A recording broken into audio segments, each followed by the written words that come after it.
Welcome to the Daily Blade. The Word of God is described as the sword of the Spirit, the primary spiritual weapon in the Christian's armor against the forces of evil. Your hosts are Joby Martin and Kyle Thompson, and they stand ready to equip men for the fight. Let's sharpen up. All right, guys, this week I'm taking you on a journey to Golgotha.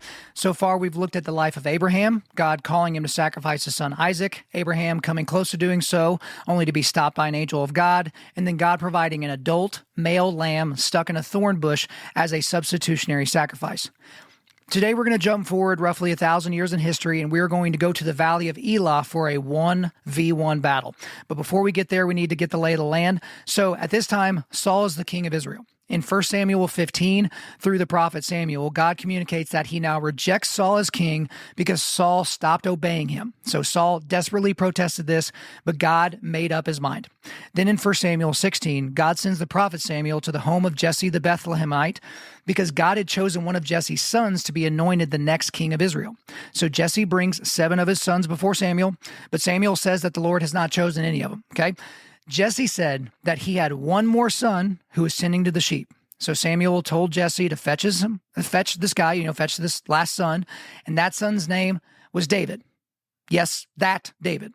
So Samuel said that he was the next chosen king of Israel, and he anointed David with oil. And at this point, David is somewhere in the neighborhood of, 15, 16, 17 years old, so he's not a man yet.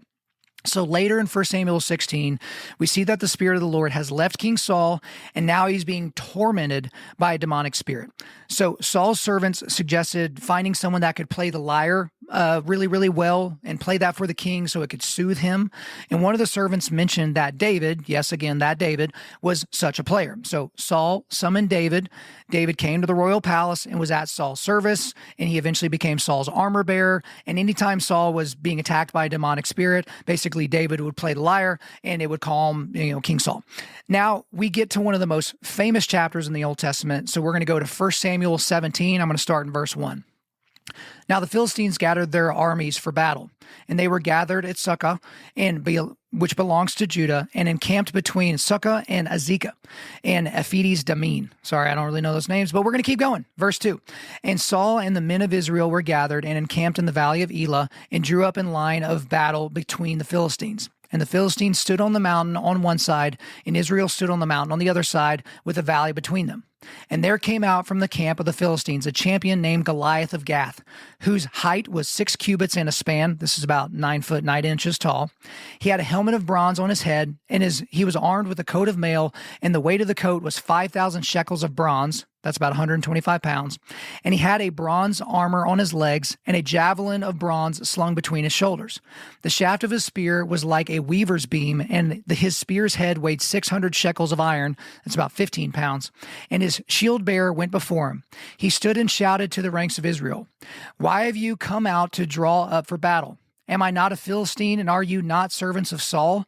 Choose a man for yourself and let him come down to me. If he is able to fight me and kill me, then we will be your servants.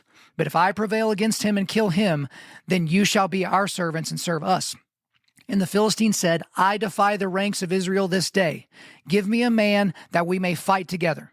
When Saul and all of Israel heard these words of the Philistine, they were dismayed and greatly afraid.